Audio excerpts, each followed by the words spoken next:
They didn't just cut me out of the will. They cut me out of the family. At first, I didn't fight it. I didn't scream or chase explanations that would never come. I stayed quiet.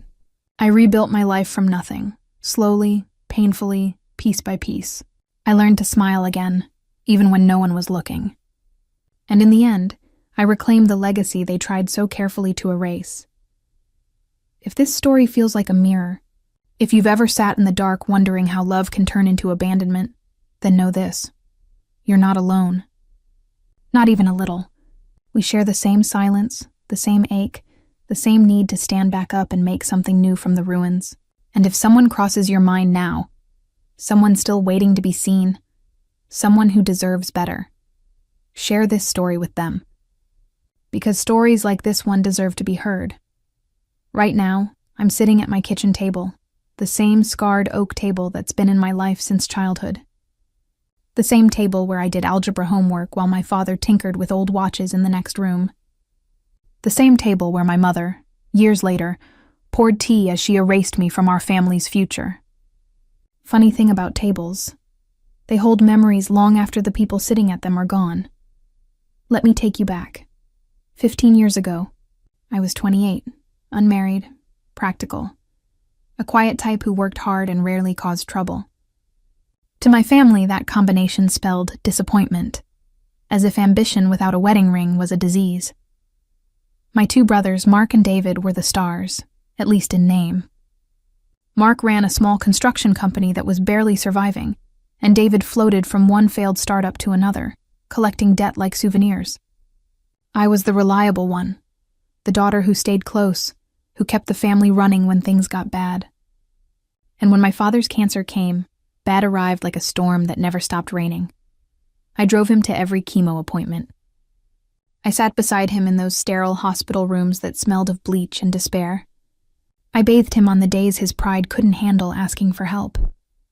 Late at night, when the morphine wore off and the pain clawed at him, he would whisper, "Diane, you're the strongest one. You always were." And I believed him. I believed that love was a kind of currency, that effort and loyalty would one day be returned in equal measure. I was so wrong. The funeral blurred together. Black clothes, cold casseroles, empty condolences. Everyone said the same things. "You were such a devoted daughter. And he's in a better place now," as if that phrase could patch a hole as wide as heaven. But when the last guest left and the flowers wilted, my mother's tone changed. She sat across from me at this very table, lips painted cranberry red, eyes dry. She slid a thin manila folder across the wood and said, "Just sign these, honey. Legal paperwork, you know how complicated these things can get." Her voice was soft, patient, and deceptively kind. I didn't read the pages. I didn't question a thing. I was grieving, hollow, and desperate to please her. So I signed where she pointed, my name appearing again and again in blue ink across a dozen lines. I thought I was helping settle Dad's debts. I was actually signing away my inheritance, my equity, my share in everything he owned, the shop, the house, his old watch collection. My birthright. I found out 3 days later. Mark called, slurring his words through the phone, half drunk and giddy. "Can you believe it?" He laughed. "Mom gave us everything. The shop, the house, even Dad's watches. She said you didn't need any of it. You'll probably marry rich anyway." The phone slid from my hand. It hit the floor with a sound I still hear in nightmares. I drove straight to my mother's house, the house I'd grown up in, the house that wasn't mine anymore, and found her boxing up Dad's tools like she was cleaning out an office at the end of a workday. "You tricked me," I said quietly. "You used me." She didn't even flinch. She kept folding clothes into neat piles without looking up. "I did what was best for this family, Diane," she said. "Your brothers have families to support. You're educated, you'll be fine. Someone will take care of you." "What about what Dad wanted?" I asked, voice cracking under all the years of trust unraveling at once. That's when she looked up. Her eyes, once the warm brown of autumn leaves, had turned cold, sharp, calculating. "Your father was dying and sentimental," she said. "I'm the one who has to live with the practical decisions." I froze there, watching her methodically erase the man who had raised me with love and fairness. In that moment, I had a choice. I could scream, drag this through court, and force the truth into daylight. Or I could leave with what little dignity I had left. I chose dignity. "You'll regret this someday," I said softly. She smiled then. Actually smiled. "I doubt that, sweetheart." Her laughter followed me out the door. It was the last sound I ever heard from her for 15 years. The next few months nearly broke me. I rented a studio apartment small enough that I could touch both walls if I stretched my arms. The radiator clunked like it had asthma, and the windows rattled when the city buses rolled by. But it was mine. It may have been cramped, but for the first time, I owned every inch of my life. I took a job as a receptionist at a law firm downtown. $9 an hour to answer phones, refill coffee, and file paperwork for arrogant attorneys who didn't know my name. But I listened. God, I listened. Every conversation about estate law, trusts, and inheritance disputes burrowed into my brain like seeds waiting for rain. At night, I took classes at the community college, Introduction to Legal Studies, Contract Law, Estate Planning 101. Weekends, I volunteered at legal aid clinics, helping strangers fill out documents they couldn't afford lawyers for. I wanted to understand how people like my mother got away with what she did, and how to stop it. Over time, I saw my story reflected everywhere. Daughters left with nothing. Widows manipulated into signing away properties. Women erased to make room for legacy sons. Each face I helped became a small act of rebellion against the system that had destroyed me. I wasn't building a career. I was building a fortress, a life no one could touch. Year by year, class by class, I climbed from receptionist to paralegal, from paralegal to consultant, until I finally opened my own firm, Diane Foster Legal Services. The woman who'd once been too naive to read what she signed became the one clients trusted to fight for their rights. And oh, the irony. The daughter they said wouldn't amount to anything became the person other families called when everything fell apart. I helped Sarah, whose stepchildren tried to evict her after her husband's death. I helped Maria, tricked into signing over her father's restaurant while he was medicated. Dozens of women walked into my office lost and walked out seen. Each victory felt like redemption, not just for them, but for that younger version of me sitting wide-eyed and heartbroken at a kitchen table 15 years earlier. Time softened the bitterness. I stopped counting the years I'd been forgotten and started counting the lives I'd helped rescue. My apartment grew bigger. My office gained glass walls that overlooked the river. I even bought the same brand of watch my father used to fix, because I could. I honestly thought I'd moved on. My old life was just a closed chapter, until one Tuesday morning last spring. My phone buzzed with an unknown number. I almost ignored it. Habit told me to let it go to voicemail, but something made me swipe to answer. "Diane," came a shaky voice. My heartbeat stumbled. I hadn't heard that voice in 15 years. It's your mother." For a second, I couldn't breathe. My finger hovered over the hang-up button, but there was something different in her tone. It wasn't sharp or commanding anymore. It was small, broken, frightened. "I need to see you," she whispered. And then I heard it, soft, uneven, impossible to mistake. My mother was crying. "Please, I know I have no right to ask, but I need your help." 2 days later, I drove back to the house where I grew up. The paint was peeling, the garden was overgrown, and there were legal notice taped to the front door. This wasn't the pristine family home I remembered. This was a monument to bad decisions and broken promises. My mother answered the door looking like she'd aged 30 years instead of 15. She was thin, frail, and her hands shook when she reached out to touch my face. "You look beautiful," she said, her voice cracking, successful, strong. "What do you want, Mom?" She invited me in for tea. The same ritual we'd shared thousands of times before. Everything went wrong. But now the kitchen felt different, smaller, sadder. "They lost everything," she said without preamble. "Mark's construction business went under in 2020. He mortgaged the shop to try to save it. David has a gambling problem. They took out loans against the house, against everything your father left us." I sat there stirring sugar into my tea, waiting for the punchline. "The bank is foreclosing next month. Everything your father worked for, everything I thought I was protecting, it's all gone. And you called me, because she reached across the table and grabbed my hands. Her skin felt like paper, fragile and ready to tear. Because I was wrong. God help me, I was so wrong about everything. Your brothers? They were never strong enough to carry this family's legacy. You were. You always were. And I was too proud and too stupid to see it. The words I'd waited 15 years to hear hung in the air between us like smoke from a dying fire. I can't fix this, Mom. Even if I wanted to, it's too late.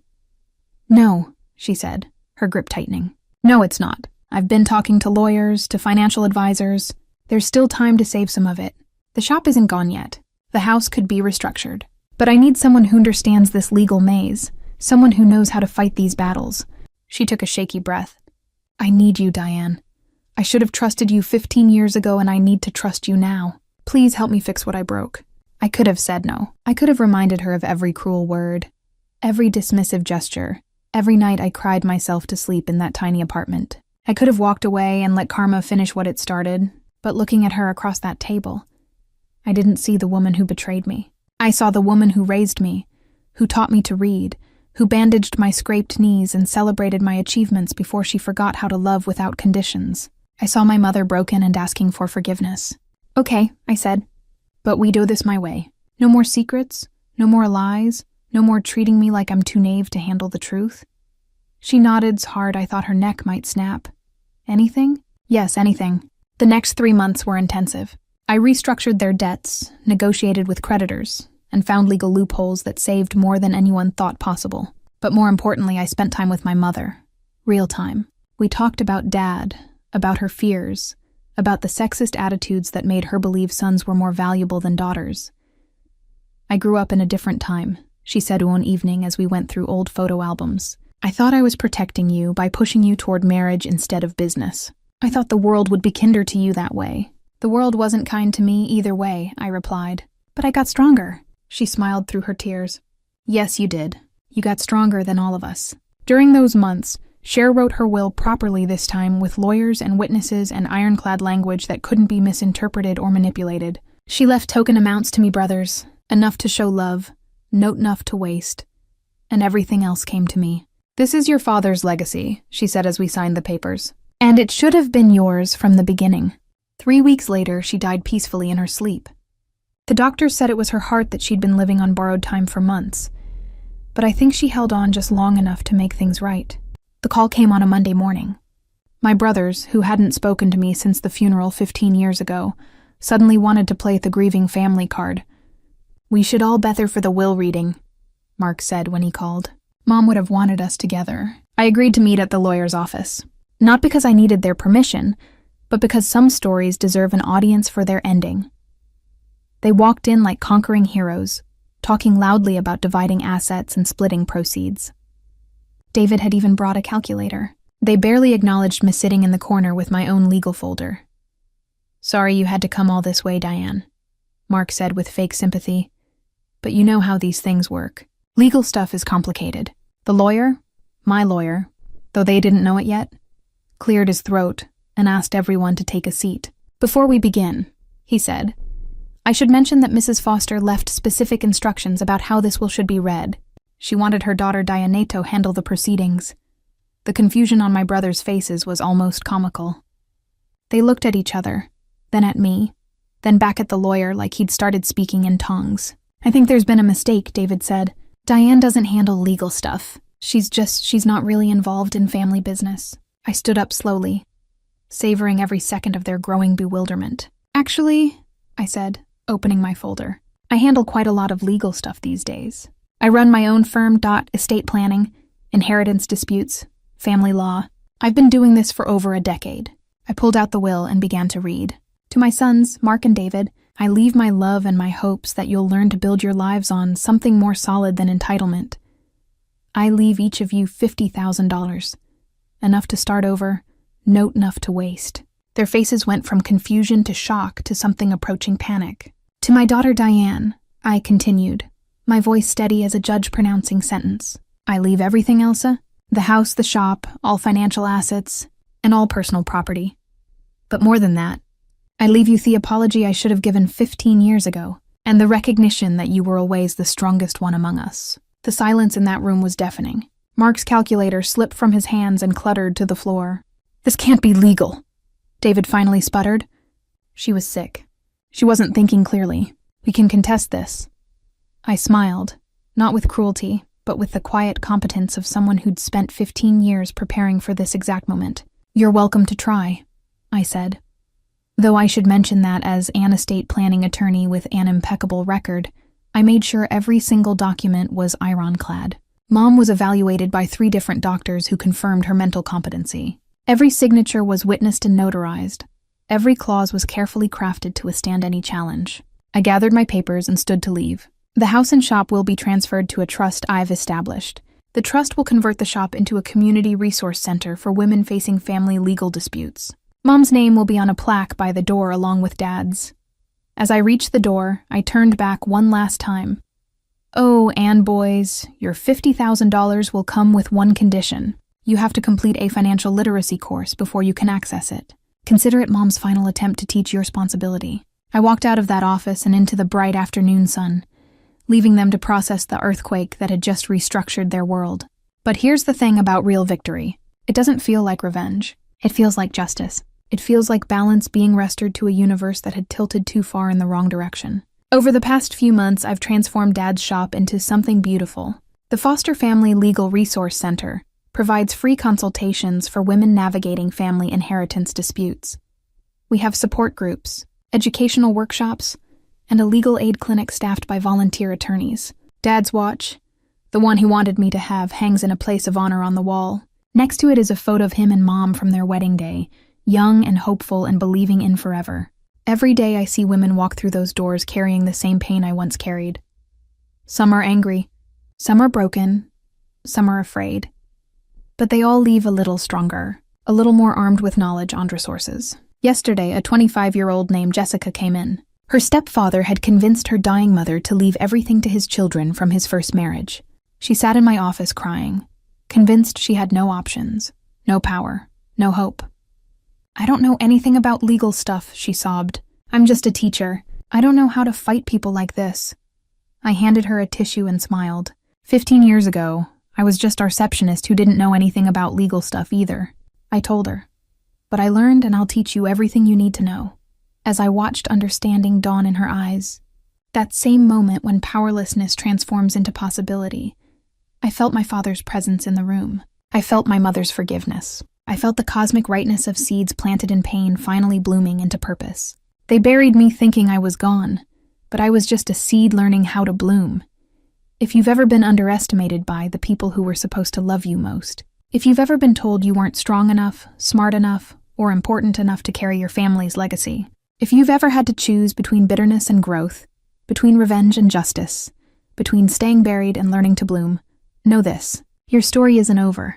It's just waiting for you to write the ending you deserve. Leave a like if this story touched something in your heart, and share it with someone who needs to know that sometimes the most beautiful flowers grow from the deepest graves. Your story isn't over. It's just waiting to bloom.